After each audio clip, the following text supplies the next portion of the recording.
I have to dance like this. I'm dressed like the pastor's wife, guys. Okay, good evening, South Africa. Welcome to Trending SA right here on SABC3. My name is Elma Smith. Helping me unpack some of the week's topical stories are my two gorgeous co-hosts. So let's swim away. First, on the far end, he's the glue that sticks the perfect triangle together. It's the wondrous Mable. Elma. Hey. You had it, hey? You had it, and then I don't know, we hit a glitch there. Yeah. And then it kind of glitched. Then I remembered who I am. And then, you had it, and then you remembered who you are. You glitched. Now, speaking of inconsistencies, she has none of these concerns whatsoever. She serves you looks. Not a single strand is ever out of place. And she's got a smartly trimmed pixie to go with her smartly trimmed tongue. It's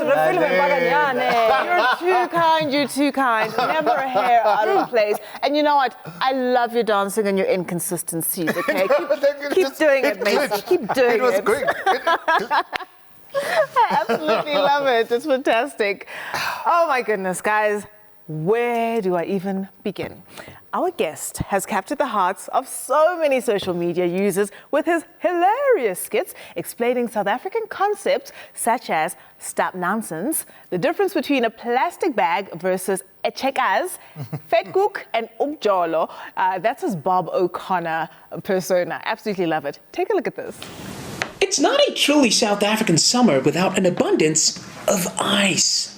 Not the wrapper, vanilla, and not the box where Omarion's heart used to be, but this. A frozen fruity delight on scorching hot days. Also known as a bumpy, its history spans centuries, with tales of how it cost 20, 10, or 50 cents over the years. Whether you were out with a ball in the streets, pushing make-believe brick cars, or playing the stone game in ghetto. Tyson, Ngubeni, welcome to Trending SA. Thank you guys. Thank you for having me. It's good to be here. So you actually sound different as well. I'm just like, You do it too well. It's an honor to have you here. It's so good to be here. Let's get right into it. Your persona, Bob O'Connor. Yeah. Why did you decide to create that specific individual and make him look at the quirks and the things that are so unique to South Africans? It's so interesting. So he was formed like over the years, like 5 years ago, was when the idea kind of came about. And then it was just like a joke between friends, just like putting on a different voice. Yeah. And then when we were kind of trapped in this lockdown situation and there was literally nothing to do but like have fun. But entertain yourself and with others. whatever you see around you. It was like, how would a quirky character like explore what he sees like around? And you do it so beautifully. You make us laugh at ourselves and go, matter of fact, never thought of that. Yeah. Thank you. Absolutely. Okay, so tell me about that yellow jacket. That yellow jacket. Yeah. That is some, is there some power in it? Is it like a superhero suit? Is it like your cape? I think it's the Superman, the Clark Kent and then Superman, I suppose. That's what it's become. It's so funny because, like, I mean, I still hadn't, like, it was my favorite jacket. I was looking for, like, shoes that match that jacket, like, exactly. And then I started doing these skits. I still haven't worn it in public just generally. oh, okay. But I love it. So now it's Bob's jacket. It's Bob's jacket. Yeah. Well, Bob needed a jacket this week because it was frack coat. Wednesday was freezing. Frack coat. And when we woke up on Wednesday, it was also very cold on the socials because Thick Leonce was trending on our socials. Now, the plus-size model, photographer, and body positivity advocate replied. She replied to British Glamour and said, body positivity movement is not for slim bodies already accepted by society. Stop this. It was in reality to that reality versus Instagram thing that everyone is now doing, showcasing how a pose can suddenly make you look a whole lot skinnier and prettier. And it rubbed tweets up the wrong way. They said that she's always body shaming slim people. She pulled out tweets from years ago to drive their point home. And she then posted the following tweet elaborating that she just wants plus size women to be celebrated in mainstream media. It's okay if you think I'm being extra, but the reality is fat phobia is a really big thing. And this movement is a safe space, not just a trend. Fat bodies matter, trans bodies matter. It's all love from me. And I hope brands can be caps more inclusive.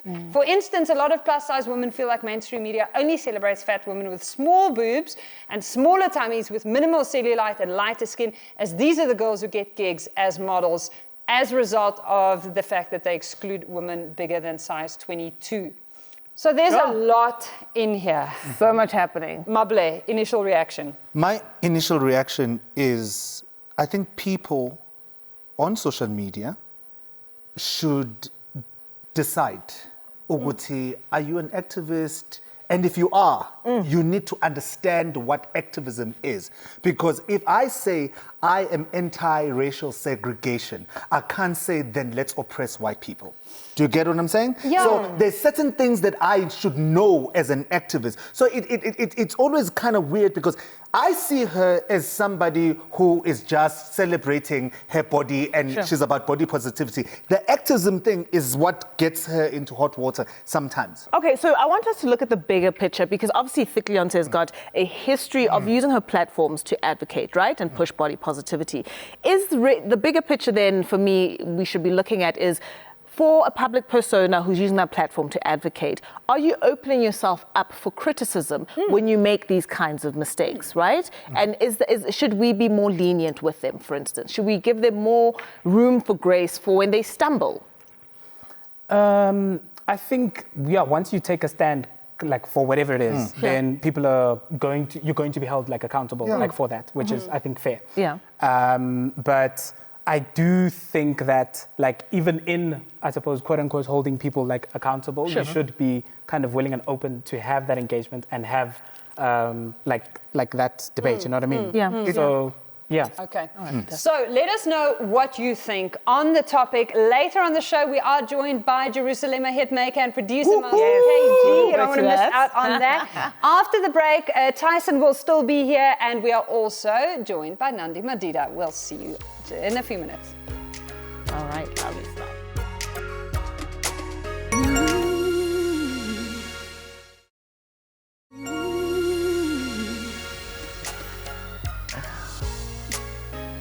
We are still all over your timeline like white on rice this Friday. And we still have Tyson Ngubeni. Let's continue with our chat. Yeah, let's do that. Basically, that hashtag Rakgadi has been trending this entire week as more layers, there are layers to this thing, as more layers of the story unfold. And of course, people have found Rakgadi's Instagram handle and all her other details, which is quite scary, actually. The Rakgadi dilemma is one that many of us are very familiar with in South Africa. And at Ridi Tlhabi detailed her own Rakgadi experience on Twitter. Her story is one that we've heard many times in the African community. Basically, the makoti is often disregarded after the death of her husband. Yeah, we've heard this many, many times. And makoti is oftentimes accused of even causing the death. It gets that deep. At Looping Laisa also echoes the wishes of many South African women with his tweet. Let's take a look. It says, yes, a woman has a better chance at living happily ever after if she marries an orphan with no siblings and only has relatives who reside on the Pacific Pole. Ngoba in-laws can be nasty pieces of work. Blessed is she who's found unobtrusive, dignified in-laws. Guys, how is it possible, first of all, that women are so incredibly aggressive and opportunistic when death happens, and then just preying upon their sisters-in-law? Let's not make this about the women. You know what I'm saying?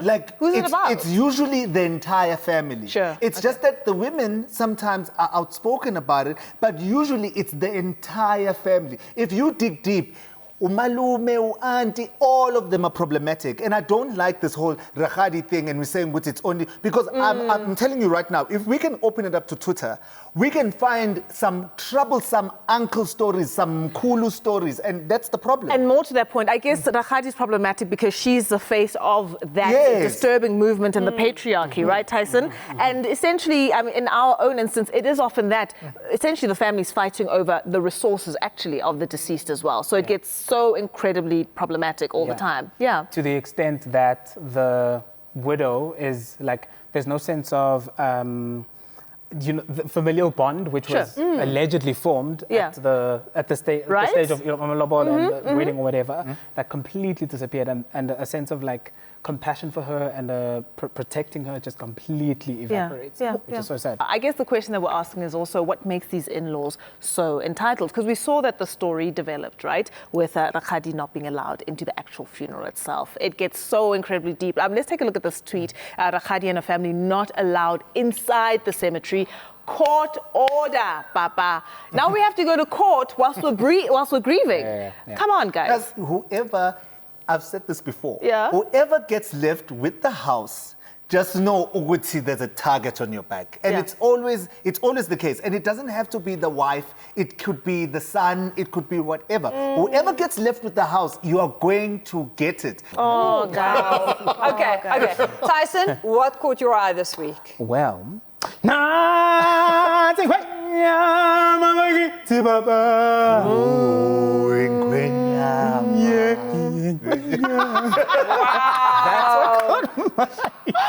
Absolutely. It's like this lady.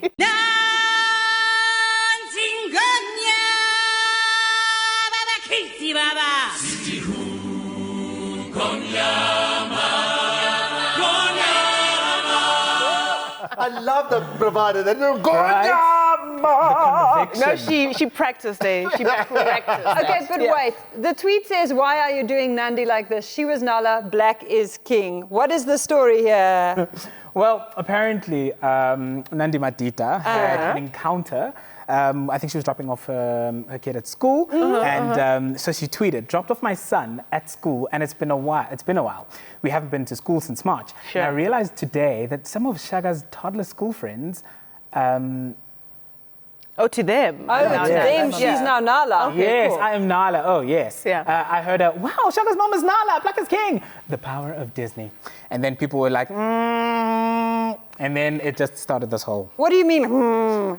They were like, really now? Really? Did that really happen? And then people were basically just coming after her. Just being haters. Yeah, being haters. Basically. But you know what? Kids, as you guys are parents. Sure, of course, yeah. You know, kids are very smart. I've seen that, from what parents say. They tend to be, yes. They're parents. But the thing is, when you're watching TV with your kid, and you're explaining, she's depicting Nala. Oh, okay, cool. Your kid is absorbing all of that. Of course. You know what I'm saying? And it's perfectly within the realm of possibility. The demographics just, hit spot on. They watched Black is King with their kids. Kids are sponges. They saw, they heard the music, and they were like, my goodness, it's Shaga's mom. We've been seeing her all this time. One thing that I'm happy about is the fact that it did not affect Nandi. Like, she took it on the chin. She took it on the chin and she said, you know what? There was a tweet that she actually posted. She says, even I'm laughing at the comment. Twitter is the most entertaining platform. It's an extreme sport and not for the faint-hearted. No one is safe. You have to know how to laugh at yourself. Chatting to Sleeka about my new single, Organic, dropping today. She's dropping a single. It's working out for her. Yes. That's how it's done. Well, we caught up with Nandi, Ms. Madida herself, and this is what she had to say. Mrs. Bandwini, how are you doing? I'm so good and still married. Wait, there was a rumor that you guys are getting divorced and your ring is still there. We looked at each other and were so confused. We're like, wait, but do you know about our divorce? And I was like, I don't know about our divorce. It was what a time to be alive. On Wednesday, you started trending. We saw the tweet. We don't miss anything. What was your initial reaction? Well, first of all, I have like insomnia. So I remember tweeting and I went to sleep, with my son. So tweeted, went to sleep. And at 1:00 in the morning, but I was so confused. I saw 2,000 notifications and also that I'm trending at #1. And I was like, so I instantly went to my son. I said, it must be my son. My son, I don't know what he recorded or what he did. That's where my brain went. And then went to the tweets. I got so many retweets and comments and and I don't lie, I was honestly shocked. One main reason is because I'd like to think toddlers can speak. Well, my son's age, he's 3 turning 4, and they put sentences together, they speak, and they know of Sonic, they know Paw Patrol, they know all these characters, the Minions and whatever. And Nala's also one of them. They know Kion, they watch all these Disney The Lion King. things. Yeah, so I was just innocently saying how beautiful it is that this has touched kids' lives, because we've been in COVID and we've been in lockdown, so we weren't aware. So having finally sent my kids to school, it was like, whoa, that's beautiful. You know, these kids have been watching something so empowering. The way Twitter is set up is a different story. But looking at where social media is right now, right? Yeah. Do you regret that moment?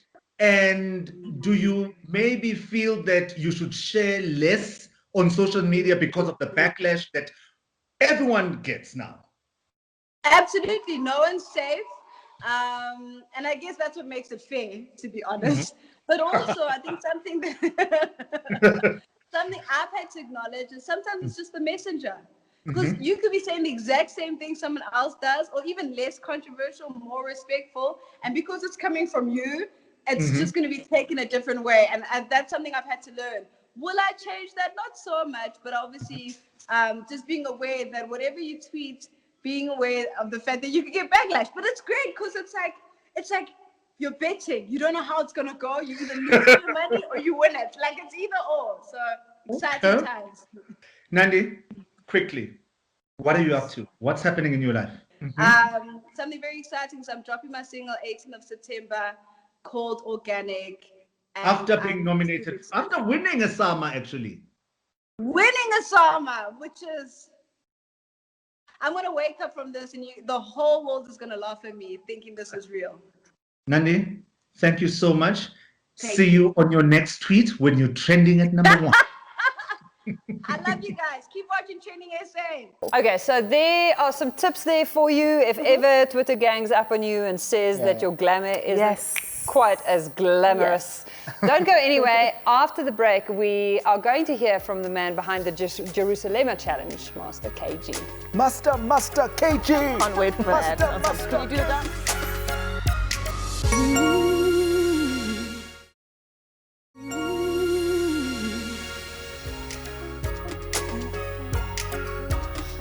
We're feeling it. It's 5 to the weekend. It's, I'm even dancing with my shoulders. You know when.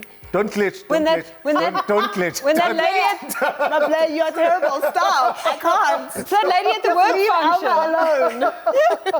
function. There's always that one person at every office party who dances like no one is watching. Just don't glitch. Glitching. Don't glitch. That's all I want. It's like buffering the internet. As president of the Can't Bust a Move society, I'm hurt on your behalf. It's okay. Okay? It's okay. I'm hurt by proxy. I've got other things going for me. It's all right. Okay.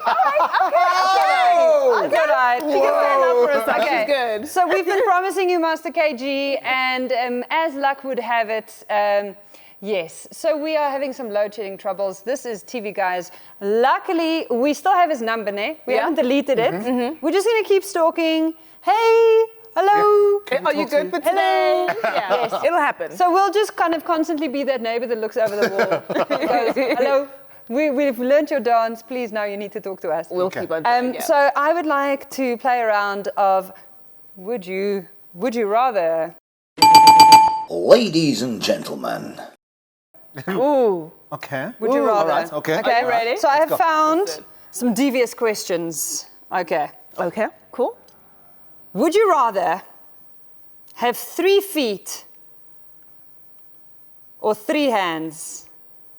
3 feet. 3 hands. Wat gaan Why jy would met- you have 3 What? feet? What do you want to do with 3 feet? What are you gonna do with 3 hands? I can hide the 3rd foot. I can hide the 3rd foot, palazzo pants, and I'm good, and nobody can tell. That is Because so you're assuming that we're living in a world where everybody else has got 3 feet. I'm the only one with 3 feet. I am hiding those things. Thank you very much. You know what? I watch a lot of comics. I watch a lot of comics, and I've seen creatures being created. None of them have 3 feet. 3 hands, 4 hands. That is so weird. Would you rather only be able to whisper or only be able to shout? I would only be able to shout. Whispering, no. I don't want to be Janet Jackson. But then you're going to walk around in the mall there, hello! No, I'm fine. Then going like a moth to a flame burned by the fire. No. I'd rather be. And then You gotta be able to shout. Yeah, shout, yeah. unfortunately. You Yeah. need to What be if somebody's heard. robbing you? Yeah, you need to be heard. Okay, would you rather wrestle a bear or an alligator? I'd actually alligator. I'd rather, because you know what, it's not that powerful. No, see, it's just the mouth. No. And then I just lay on top of it and then we'll roll around. I've watched that Crocodile Dundee thing. I can do that. Listen, Yeah. my play. What? Never. Give me a bear. People have been known to escape from bears. People have been known to punch those things on the nose, and I don't know what, but no. No. The crazy thing about the crocodiles is they also have you seen they've got the little claw paw? Yeah, but it's so small. What are they going to do with this? What are they going to do with this? T-Rex arms. Imagine coming out of the club, ne, and you're fighting someone, and someone just goes, I'll take that person on. No. And those things can run as well. They will outpace you. So don't underestimate it. Maybe we've just watched too much Winnie the Pooh and we just think bears are so Also cool. the Nature Channel, guys. That is my thing. No. Yeah. Too dangerous. Okay, one last one. Okay. Would you rather have the ability to read people's minds, Read minds. or have the ability to make two people fall in love? Read minds. Why would I want to be Why stupid? do I need to make other people fall in love? Yeah. I don't want to read your minds. I want to read your you don't mind. want to read minds. I want to know your intention. So you clearly and know don't what watch you're all about. X-Men. The most powerful mutant is actually Xavier, and he can read Liffy, minds. I can read Twitter. I'm seeing enough of what happens in people's minds. But listen, now you can craft your story and manipulate if you want to, and just, bring people over to your side. read Come minds. on, Elma. Okay, hashtag Tsar on 3. Yeah. I think we need to get people to weigh in on this. Would you really like to know what people are thinking? Doesn't that sound like an incredibly bad way? You'll never be able to love anyone. There's that saying that other people's opinions on you are none of your business. In this instance, I don't agree with that. I need to know what's happening in that little head of yours. Yeah, and just like that, guys, we seal off another incredible week. Mzansi, thank you for tuning in. Let's do it again next Monday at 6 p.m. And if you still can't get enough of us, you can catch the Omnibus on Sundays from 9:30 to 11:30 on SABC3. Master KG, you have not gotten off scot-free. We still want you right here at this table or on Skype. Good night, South Africa. Love you. Mwah.